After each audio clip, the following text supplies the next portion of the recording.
مولاي صل وسلم دائما ابدا على حبيبك خير خلق كلهم۔ اگر تم اس دنیا کی زندگی گزارتے ہوئے کبھی اپنے آپ کو گناہ میں ملوث دیکھو تو فوراً توبہ کے پانی سے اپنے لباس تقویٰ کو دھو ڈالو۔ یہاں تو تم مٹی جھاڑ دو گے تو پھر بھی کوئی نشان رہے گا، لیکن توبہ سے جب اپنے بدن کو، اپنی روح کو، اپنے قلب کو دھو گے تو نشان کیا، اللہ تمہارے گناہوں کو بدل کے نیکیوں میں تبدیل کر۔ تقوی سے اللہ تعالیٰ راستے کشادہ کرتا ہے۔ قرآن مجید میں ایک مقام پہ خود ارشاد کیا، وَمَن يَتَّقِ اللَّهَ يَجْعَلْ لَهُ مَخْرَجًا وَيَرْزُقْهُ مِنْ حَيْثُ لَا يَحْتَسِبُ۔ جو اللہ سے ڈر جائے، تقوی اختیار کر لے، اللہ اس کے لیے راہیں کھولتا ہے، اللہ اس کے لیے راستے پیدا کرتا ہے۔ زندگی میں راستوں کا پیدا ہونا یہ زندگی کی خوبصورتی ہے، تو اس کے لیے پھر راہیں کھلتی ہیں، اللہ کشادگیاں پیدا کرتا ہے۔ اور انسان کی زندگی کا بہت بڑا مسئلہ ہے، وہ کہتا ہے مجھے میری ضرورت پوری ہونی چاہیے، اور وہ اپنی سب سے بڑی ضرورت روزی روٹی کو سمجھتا ہے، حالانکہ سب سے بڑی حضرت انسان کی ضرورت ہدایت ہے، سب سے بڑی ضرورت۔ اور یہ وہ شے ہے جو ہم ہر روز، ہر نماز کی ہر رکعت میں مانگتے ہیں، اہدنا الصراط المستقیم، یہ روزانہ مانگنا پڑتا ہے۔ اور رزق اللہ نے اپنے ذمہ کرم پہ لیا ہے، وہ ان کو بھی دیتا ہے جو نہیں مانگتے۔ وَمَا مِن دَابَّةٍ فِي الْأَرْضِ إِلَّا عَلَى اللَّهِ رِزْقُهَا، زمین پہ چلنے رینگنے والی کوئی چیز نہیں جس کا رزق اللہ کے ذمہ کرم پہ نہ ہو۔ ہر شے کا رزق اس کے ذمہ کرم، پتھر کے اندر جو کیڑا ہے اس کو بھی وہ رزق فراہم کرتا ہے۔ اللہ اکبر۔ ہم تو کاروبار پہ جا رہے ہوتے ہیں، ہماری تو فیکٹری ہوتی ہے، ہماری تو ملازمت ہوتی ہے، دفتر جا رہے ہوتے ہیں اور ہمیں وہاں رزق ملنا ہوتا ہے، لیکن پرندوں کی تو کوئی فیکٹری نہیں ہوتی، ان کا تو کوئی دفتر نہیں ہوتا۔ لیکن میرے حضور فرماتے ہیں جب صبح چلتے ہیں تو خالی پیٹ ہوتے ہیں، کبھی بھوکے نہیں آئے۔ بن توکل پنچھی اڑ دے، خرچ نہ پلے زیرہ، کوئی خرچ نہیں لیتے، کوئی راس المال نہیں ان کے پاس ہوتا، کوئی ایک دن پہلے بکنگ نہیں کروائی ہوتی، کوئی فیکٹری نہیں ہے، کوئی دفتر نہیں ہے، لیکن کبھی بھی خالی نہیں آئے۔ فرمایا اللہ پر توکل کرنے کا جو حق ہے اگر وہ تم ادا کرو تو وہ تمہیں ایسے رزق عطا کرے جیسے پرندوں کو عطا کرے۔ تو یہ بات ذہن میں رکھیے گا کہ رزق اللہ کا ذمہ کرم ہے، اس کے لیے ہمیں یہ حکم دیا ہے کہ ہم کاوش کریں، اس کے لیے راستے ڈھونڈیں، لیکن اس کو اپنے اوپر طاری کر لینا یہ دانشمندی نہیں ہے۔ تو اس لیے سب سے بڑی ضرورت حضرت انسان کی ہدایت۔ اب اگر تقوی اختیار کر لے بندہ تو پھر یہ سب سے بڑا مسئلہ جو انسان نے خود سمجھا ہوا ہے یہ خود بخود حل ہو جاتا ہے۔ وَمَن يَتَّقِ اللَّهَ يَجْعَلْ لَهُ مَخْرَجًا، جو اللہ سے ڈرنے لگ جاتا ہے اللہ راستے کشادہ کر دیتا ہے۔ وَيَرْزُقْهُ مِنْ حَيْثُ لَا يَحْتَسِبُ، اللہ اس کو وہاں سے رزق دیتا ہے جہاں اسے گمان بھی نہیں ہوتا۔ یہ تقوی کا عملی نتیجہ ہے، اور یہ وعدہ میرا نہیں ہے، یہ وعدہ میرے رب کا ہے، اور اللہ کے وعدے سچے ہیں۔ یہ کسی مفکر نے، یہ کسی معاشیات کے ماہر نے نہیں بتایا کہ تم یہ کرو گے تو یہ نتیجہ ہوگا۔ ماہر معاشیات کے مشورے کو ہم قبول کرتے ہیں کہ یار اس نے معاشیات کو پڑھا ہے، اس نے جو بتایا ہے وہ اس کا نتیجہ وہی ہوگا۔ یہ جس نے معاشیات کو پیدا کیا ہے، جس نے رزق کو پیدا کیا، یہ اس کا وعدہ ہے اگر تم اس سے ڈرنے لگ جاؤ گے تو وہاں سے رزق دوں گا جہاں تمہیں۔ تو آقا کریم علیہ السلام نے ارشاد فرمایا علیک بتلاوت القرآن وذکر اللہ، میں تمہیں دو چیزیں بتاتا ہوں، ایک تو قرآن مجید کی تلاوت کو معمول زندگی بنا لو، اور دوسرا اللہ کا ذکر یہ اپنی زندگی میں اتار لو۔ اس سے کیا ہوگا؟ فَإِنَّهُ ذِكْرٌ لَكَ فِي السَّمَاءِ وَنُورٌ لَكَ فِي الْأَرْضِ، جب تم قرآن مجید کی تلاوت اور ذکر الہی شعار حیات بنا لو گے تو آسمان میں تیری باتیں ہوا کرے گی، اور زمین میں تیرے لیے روشنیاں پھیل جائیں گی، یہ تیرے لیے زمین میں نورانیت کا سبب ہوگا، اور آسمان میں تیرا ذکر پھیل جائے گا۔ قرآن مجید کی تلاوت، قرآن مجید کے ساتھ شغف پیدا کیجئے، اور اپنی زندگی کو قرآن مجید کے ساتھ جوڑ لیجئے. آپ کی صبح کا آغاز قرآن مجید کی تلاوت سے ہو. یہ اپنی زندگی میں شامل کریں. علامہ اقبال علیہ رحمہ نے اپنے ایک دوست کو خط لکھا اور اس میں کہا کہ اگر قرآن مجید مفہوم اور ترجمے اور تشریحات کے ساتھ نہیں بھی آتا تو پھر بھی قرآن مجید کی تلاوت نہیں چھوڑنی. خالی ناظرہ قرآن مجید پڑھنے سے قلب کا تعلق حضور کے قلب اطہر سے جڑ جاتا ہے. اس لیے کہ قرآن حضور کے سینے پہ نازل ہوا تھا, حضور کے قلب اطہر پہ نازل ہوا. تو قرآن مجید کی تلاوت اپنی زندگی کے معمولات میں شامل کر لو. اللہ کے محبوب علیہ الصلوۃ والسلام فرماتے ہیں کہ جب لوگ مجلس میں بیٹھ کر کے اللہ کا ذکر کرتے ہیں تو اللہ کے کچھ فرشتے ہیں جو ذکر کی مجلس سے تلاش کرنے کے لیے آفاق کے گوشے گوشے پر گھوم رہے ہوتے ہیں, اور جب انہیں ذاکرین کی مجلس نظر آتی ہے تو وہ ان کو ڈھونڈ لیتے ہیں. مجلسوں کو ان کی ایک مہک ہوتی ہے جس سے وہ پہچان لیتے ہیں, تو وہ اس مجلس کو ڈھونڈ لیتے ہیں اور اس کے گرد گھیرا کر دیتے ہیں, اور پھر اس غرض سے گھومنے والے اپنے دوسرے ساتھیوں کو آواز دیتے ہیں. اور حدیث میں آواز کا بھی ذکر ہے. وہ آواز کیا ہے؟ ہلموا الی بغیتکم ہلموا الی حاجتکم. اور جو تم تلاش کر رہے تھے وہ تو یہاں موجود ہے.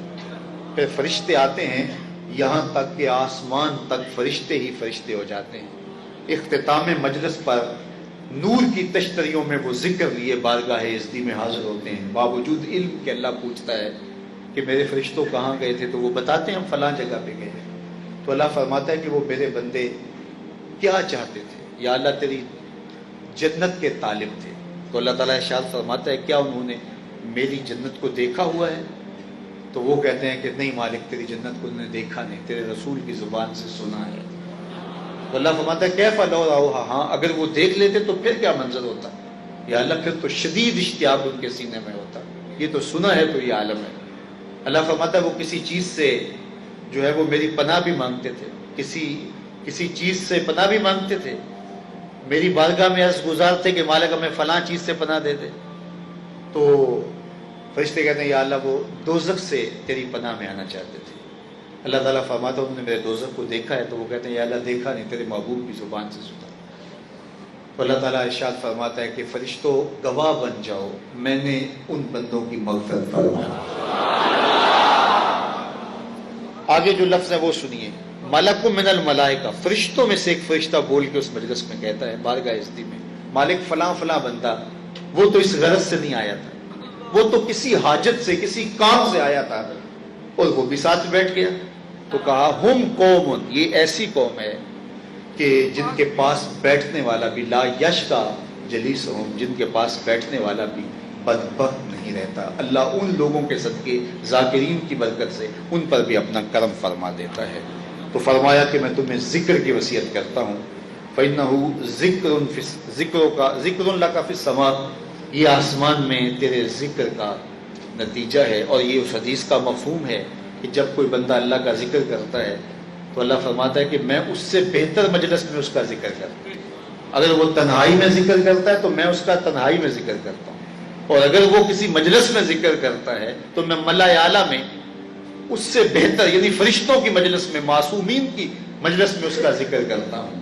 اللہ اکبر. تو پھر اس کا ذکر آسمانوں پہ گونجنے لگتا ہے جو اللہ کا نام پکارتا ہے. اور وَنُورٌ لَكَ فِي الْأَرْضِ, اور زمین میں اس کے لیے روشنیوں کا سبب اور ذریعہ ہے, چراغاں ہو جاتا ہے ذکر کی برکت سے. پھر میرے حضور نے ارشاد فرمایا, ابو ذر, یہ روایت حضرت انس رضی اللہ تعالیٰ عنہ سے ہے, کہا ابو ذر کیا میں تمہیں دو باتیں نہ بتا دوں, وہ میزان پر بہت زیادہ بھاری ہیں لیکن کمر پر ہلکی ہیں. وہ اگر تم بجا لانے کی کوشش کرو گے تو وہ اوکھا کم نہیں ہے, سوکھا ہی ہے. باتیں دو ہیں لیکن میزان کے پلڑے کو جھکا دے گی. اللہ اکبر. قال قلت بلا, میں نے کہا حضور کیوں نہیں, حضور کیوں نہیں. تو حضور نے پھر ارشاد فرمایا قال طول السم وحسن الخلق, وہ دو باتیں یہ ہیں, ایک تو لمبا سوچا کرو, تفکر کیا کرو, بیٹھ جایا کرو, سوچا کرو, اس کی قدرت کی نشانیوں پہ غور کیا کرو, آلائے قدرت پر غور و تدبر کیا کرو. اور دوسری بات یہ ہے تمہارا خلق اچھا ہونا چاہیے, تمہارا لہجہ خوبصورت ہونا چاہیے, تمہارے اخلاق اچھے ہونے چاہیے. لوگوں کے ساتھ تمہارے رویے خوبصورت ہونے چاہیے. کہا یہ 2 باتیں مجھ سے سیکھ لو اور میں تمہیں یہ 2 باتیں بتاتا ہوں، یہ قیامت کے دن میزان کے پلڑے کو جھکا دیں گی. اور یہ دونوں باتیں ایسی ہیں جن پہ مول ہی کوئی نہیں لگتا. کسی سے ہنس کے بولیں تو کیا مول لگتا ہے، رویوں کو خوبصورت کر لیں تو کیا قیمت لگتی ہے. کچھ وقت نکال کے تدبر کریں، تفکر میں ڈوب جائیں اور اللہ کی قدرت اور اس کی نشانیوں پر غور کریں، پھر بے ساختہ زبان سے نکلے گا ربنا ما خلقت ھذا باطلا، مالک یہ تو نے بے مقصد تو نہیں بنایا. تو اس کی نشانیوں پہ غور کریں، تدبر کریں. اس نے اس کائنات کو بنایا، اس کائنات کے اندر رنگوں کو بھرا، یہ قوس قزح کی رنگینیوں سے لے کے دھنک کی شوخیوں تک، اور زمین کو پھیلایا اور سائے پھیلائے، اور اللہ کی قدرت کی نشانیاں دیکھیں، درختوں کے اوپر کھلے ہوئے پھولوں کو دیکھیں اور ان کے نکلتی ہوئی مہک کو سونگیں، اور پھر سبحان اللہ زبان سے پکاریں گے. اس پہ کیا وقت لگتا ہے. اس کی نشانیاں اور اس کی قدرتوں کے رنگ دیکھنے کے لیے آپ سیاحت کریں، آپ پہاڑ دیکھیں، صحرا دیکھیں، دریا دیکھیں، مرغزار اور لالا زار اور کوثار اور وادیاں، اور گیت گاتے ہوئے جو ہے وہ چشمے اور آنکھ بچھائی ہوئی جھیلیں دیکھیں. اقبال ہی گئے تھے نا، اور مناظر دیکھ کے تو واپس آئے تو کسی نے پوچھا اقبال تم گئے تھے تو کیا دیکھا؟ اس نے کہا من خدا را آنجا دیدم بے حجاب، میں نے اس کے جلوے بے نقاب دیکھے، میں اس کے جلوے بے نقاب دیکھیں. تو جب تم اس کی قدرت کی نشانیوں پہ غور کرو گے تمہاری آنکھیں بھی ٹھنڈی ہوں گی، دل بھی ٹھنڈا ہوگا، قیمت بھی نہیں لگے گی. اور دوسرا تم رویے خوبصورت رکھو، لہجے دل آویز بنا لو اور اپنے خلق کو اچھا کر لو، اس پہ بھی قیمت کوئی نہیں لگتی. فرمایا یہ 2 عمل ایسے ہیں جو میزان کو جھکا دیں گے. اور قیامت کے دن سب سے پہلا عمل جو میزان پہ تولا جائے گا وہ خلق ہی ہوگا. اور ایک روایت میں آتا ہے کہ قیامت کے دن سب سے پہلے جو آپس میں جھگڑیں گے، جو آپس میں ایک دوسرے سے مکالمہ کریں گے، بات کریں گے، اپنے حق کے لیے الجھیں گے، وہ ہمسائے ہوں گے. اول خصمان یوم القیامہ جاران، قیامت کے دن سب سے پہلے جو آپس میں ایک دوسرے کے خلاف کھڑے ہوں گے وہ ہمسائے ہوں گے. علماء نے کہا اس کا کیا مطلب؟ حدیث میں تو آتا ہے کہ سب سے پہلا سوال نماز کا ہوگا، اور ایک حدیث میں آتا ہے سب سے پہلا فیصلہ قتل کا ہوگا. تو یہ ہوا کہ سب سے پہلے 2 شخص جو کھڑے ہوں گے وہ ہمسائے ہوں گے. تو کہا کہ عبادات میں سب سے پہلا سوال نماز کا ہوگا، اور معاملات کے اندر سب سے پہلا فیصلہ قتل کا ہوگا. اور تیسری بات ارشاد فرمائی اخلاق میں سب سے پہلا معاملہ جو قیامت کے دن سامنے آئے گا وہ اخلاق کا ہوگا. اور وہ 2 ہمسائے، اگر ایک ہمسائے کا دوسرے کے ساتھ رویہ ٹھیک نہیں تھا تو وہ ہمسایہ قیامت کے دن کھڑا ہو جائے گا، کہے گا مالک یہ میرا ہمسایہ تھا اور اس نے میرے ساتھ رویہ ٹھیک نہیں رکھا. تو اپنے اخلاق کی خوبصورتی کے لیے میں اور آپ کوشاں ہو جائیں. حضرت ابو ذر رضی اللہ تعالیٰ عنہ کو حضور نے مختلف مواقع پہ وصیتیں کی. ان میں سے ایک وصیت یہ تھی کہ یا ابا ذر لا عقل کالتدبیر، تدبیر جیسی عقل نہیں. آپ جب کوئی بھی کام کرنا چاہتے ہیں تو اس کی پہلے منصوبہ بندی کریں اور غور و فکر کر کے پھر اس کام کا آغاز کریں. سمجھداری اس سے بڑھ کر اور کوئی نہیں. یہ میرے حضور کی دی ہوئی تعلیمات ہے.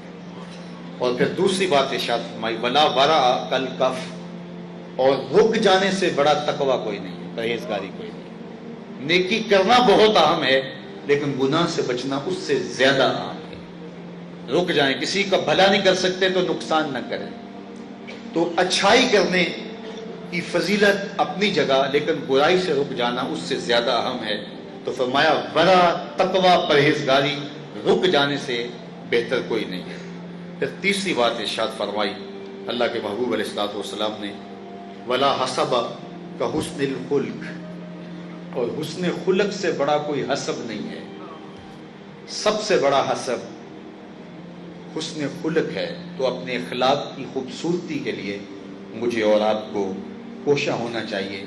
یہ وہ وصیتیں ہیں جو حضرت ابو ذر غفاری کے نام میرے اور آپ کے آقا مولا حضور نبی رحمت نے فرمائی. اور یہ وہ ان میں اتنی جامعیت ہے کہ اگر ہم اپنی نسلوں کو یہ چیزیں راسخ کرانا شروع کر دیں کہ یہ ہماری نسلوں کی تباہی کے اندر اتر جائیں چیزیں، تو وہ ایک خوبصورت انسان بن کے ابھریں گے اور ایک کامیاب انسان بن کے معاشرے کا حصہ بنیں گے، اور ان کی زندگی تقوی سے بھی عبادت ہوگی، ان کی دنیا بھی اچھی ہوگی، ان کی آخرت بھی اچھی ہوگی۔ ان کو اچھی طرح ازبر کر لیں، یاد کر لیں، روحوں میں اتار لیں، اور اپنے اندر بھی ان کو جذب کریں اور اپنی نسلوں کے اندر بھی ان کو جذب کریں، نصب العین بنا لیں، تو یہ دنیا بھی اچھی اور وہ دنیا بھی اچھی۔ تو اصل زندگی، آخرت کی زندگی، حضور علیہ السلام نے جب خندق کھودتے صحابہ کو دیکھا تو یہی کہا، اے اللہ، زندگی تو آخرت کی زندگی ہے، میرے انصار کو بھی بخش دے، میرے مہاجروں کو بھی بخش دے۔ اللہ آپ کو جزائے خیر دے۔